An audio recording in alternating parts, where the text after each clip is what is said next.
The poet laureate of San Diego ہیں، ایک بہت ہی زبردست شاعر ہیں راز صاحب. ان کی کتاب سیرا سیرا کے جتنے حصے میں نے پڑھے بڑے اچھے لگے. ان کے کلاموں کے بارے میں جتنی تعریف کروں کم ہے. پیشے سے فزسسٹ اور شوق سے پوئٹ راز صاحب ہمارے سین ڈیاگو کی شان ہے. یہ کہیں بھی محفل مشاعرے میں جاتے ہیں تو سبھی کا دل جیت لیتے ہیں. کیسا اب یہ منچ آپ کا ہے، آئیے.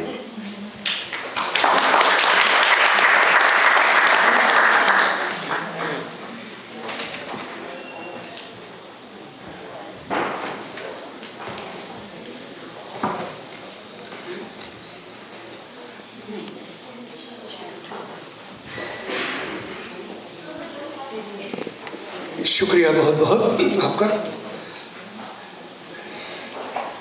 میں آپ کا زیادہ وقت نہیں لوں گا. تھوڑے سے عرصے میں 2-4 باتیں کہنی ہیں جن کا تعلق ان کی شاعری سے ہے.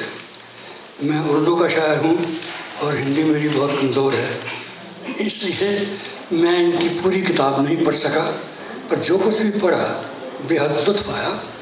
اور بیشتر اس کے کہ میں کچھ بھی کہوں، میں انہیں مبارکباد دینا چاہتا ہوں کہ اتنے سالوں کی محنت بر آئے اور جو کچھ انہوں نے اس میں ڈالا وہ ساری انویسٹمنٹ ایک خوبصورت کتاب کی شکل میں ہمارے سامنے پیش ہے. اس لیے میں چاہتا ہوں ہم سبھی مل کے زبردست تالیوں کے ساتھ ان کو مبارک کریں.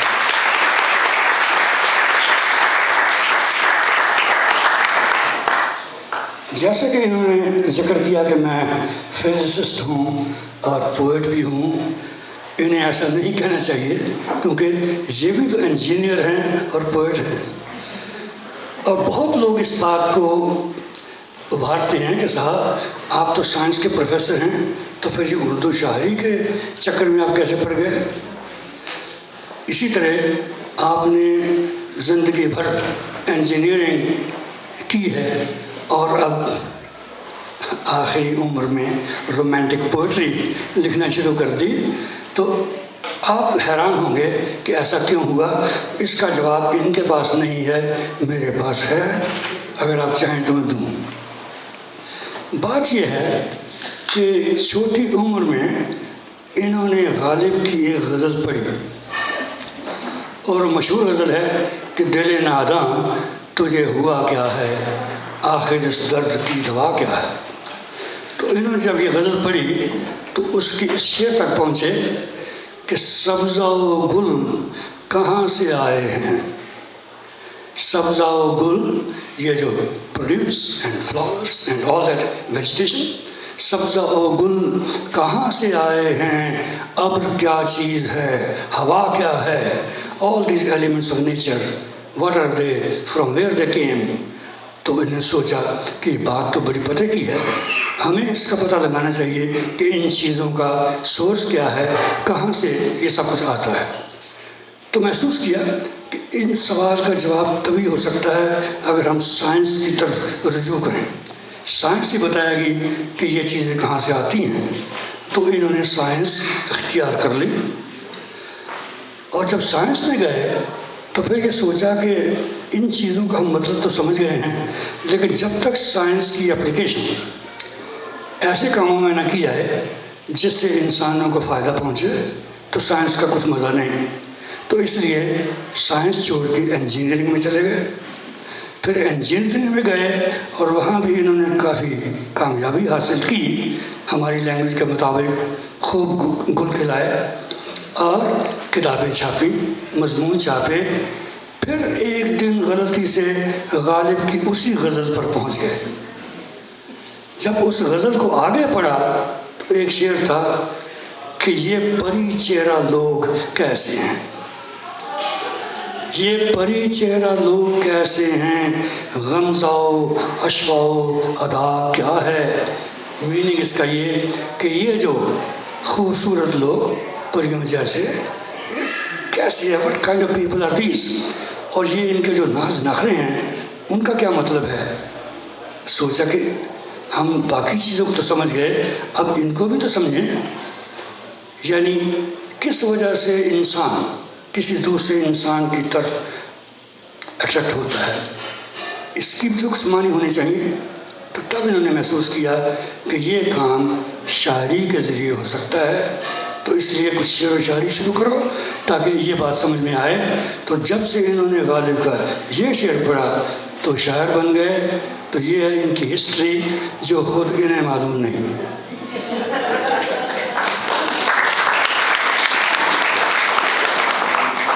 اب میں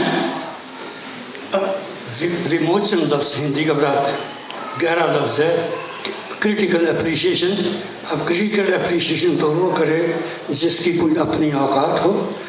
میں اس قابل نہیں. پھر بھی دو ایک باتیں کہہ دیتا ہوں. میں نے ان کی ایک نظم چنی جس پر میں تھوڑی سی بحث کروں گا شاعرانہ انداز میں تاکہ آپ اس نظم کی خوبیاں دیکھ سکیں جو کہ عام طور پہ سرسری پڑھنے سے آپ وہ باتیں نہیں سمجھ سکتے. آپ کو ذرا سوچنا پڑتا ہے کہ اس کا مطلب کیا ہے. اور یہ نظم خاص کر مجھے پسند آئی کیونکہ اس نظم نے مجھے ایک بڑی مشہور اردو نظم کی یاد دلا دی جس میں کہ ایک شاعر بڑے فیمس شاعر تھے بیکل اتساہی. انہوں نے کمال کی باتیں کہی ہیں. تو اس نظم کا ان کی نظم سے مجھے خیال آیا.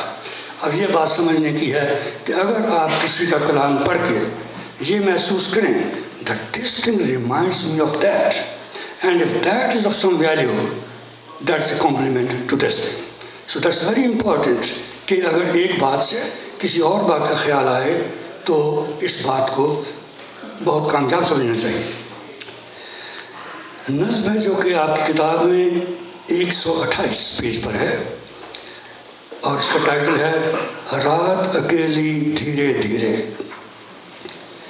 رات اکیلی دھیرے دھیرے چلتی تھی ہرنی سی وہ سندر شام سے ملنے آئی لیے اندھیرا آنچل میں سندھیا کو کر چوم ایٹسٹرا. اب دیکھیے اس میں ایک چیز ہے بات ایک ڈپلیسٹی ہے جسے آپ ایمبیگوٹی بھی کہہ سکتے ہیں جسے کچھ لوگ شاعری کا نقص سمجھتے ہیں. لیکن اگر ایک ہی بات کو مختلف طریقوں سے دیکھا جا سکے تو اسے شاعری کی خوبی سمجھا جاتا ہے. تو دیکھیے اس میں پھر پڑھتا ہوں آپ سوچیے ذرا. رات اکیلی دھیرے دھیرے چلتی تھی ہرنی سی وہ سندر شام سے ملنے آئی لیے اندھیرا آنچل میں. اب بات یہ رات کی ہو رہی ہے یا کہ اپنی محبوبہ کی ہو رہی ہے. یہ رات ہے جو اکیلی جا رہی ہے یا کہ محبوبہ ہے جو کہ رات کے وقت اکیلی جا رہی ہے. کیونکہ یہ کہا کہ وہ ہرنی کی طرح چل رہی ہے. اب رات کا ہرنی کی طرح چلنا کچھ مشکل سا ہے. عام طور پہ کسی خوبصورت لڑکی کا ہرنی کی طرح چلنا زیادہ معنی خیز ہے. اس لیے یہ ایک میں اسے ایمبیگوٹی نہیں دیتا. This means it's multidimensional concept کہ آپ اس کا ایک مطلب لیں کوئی دوسرا شخص اور مطلب لے. یہ شاعری کی خوبی ہے.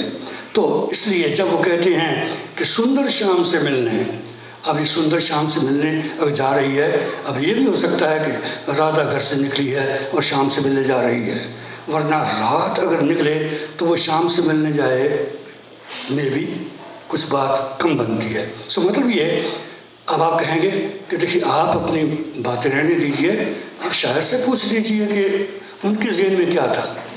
اب ہم شاعری میں اس بات کو نہیں مانتے. آج یہ ہمارے درمیان موجود ہیں. اگر 50 برس کے بعد ہم اسی شعر کی بات کریں تو پتہ نہیں 50 برس کے بعد ان سے بات کر سکیں گے یا نہیں. ہم اور آپ تو ہوں گے پر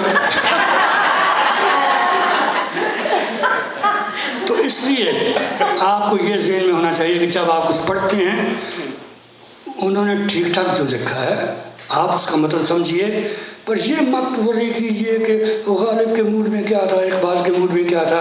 ارے بھائی شعر آپ کے سامنے ہے, اس کا معنی سمجھنے کے لیے آپ اپنا دماغ استعمال کیجئے, کیونکہ کوئی بھی اچھا شعر ہے وہ کئی معنوں میں سمجھا جا سکتا ہے.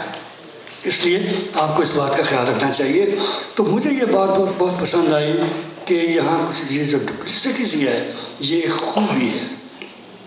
میں آپ کو ایک مثال دیتا ہوں ایک اور شعر کی. اتفاق سے میرا شعر ہے کہ نسیم صبح, یہ مارننگ بریز کو کہتے ہیں نسیم صبح، کہ نسیم صبح جو اس کی گلی سے گزری ہے، نسیم صبح جو اس کی گلی سے گزری ہے، میری گلی میں نہ آئے تو اس کو کیا کہیے۔ اب سوال یہ بہت خوب، میں نسیم صبح جو اس کی گلی سے گزری ہے، میری گلی میں نہ آئے تو اس کو کیا کہیے۔ اب ذرا سوچیے تھوڑا سا، اس کو کیا کہیے، ہو از دس، اس کو، کس کو کیا کہیے۔ سوال یہ ہے کہ شکایت کریں ہم نسیم صبح سے کریں یا کہ اس سے کریں جس کی گلی سے ہو کے آئی ہے۔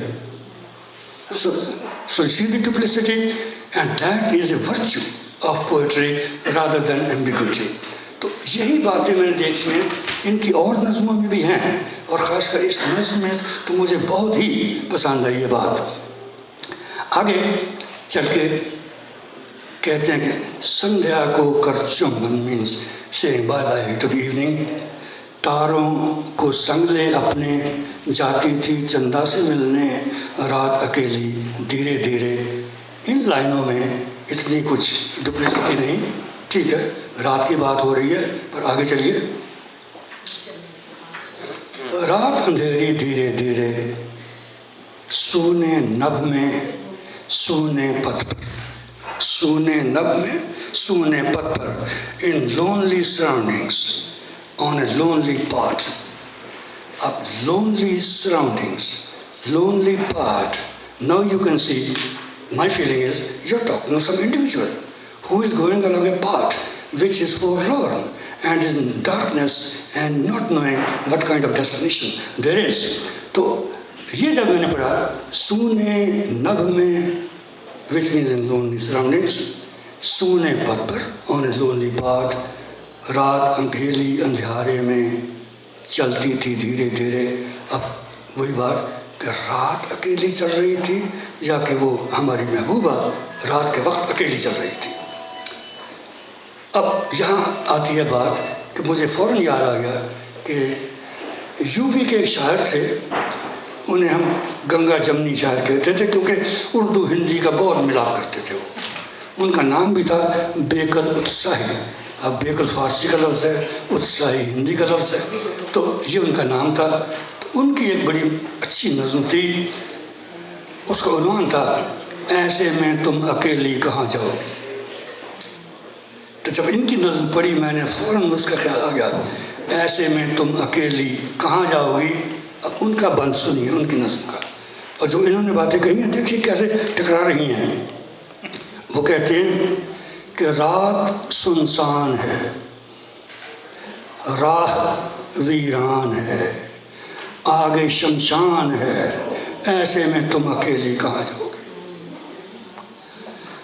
رات سنسان ہے، راہ ویران ہے، آگے شمشان ہے، ایسے میں تم اکیلی کہاں جاؤ گی۔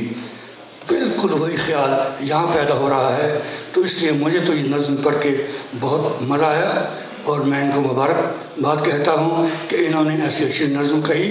اب میرے پاس وقت تو کھلا تھا لیکن مجھے ہندی پڑھنے میں مشکل آتی ہے، تو اس لیے میں نے اور زیادہ ابھی نہیں پڑھا۔ پھر کبھی ملیں گے تو میں ان کی کسی اور نظم کی چیر پھاڑ کروں گا۔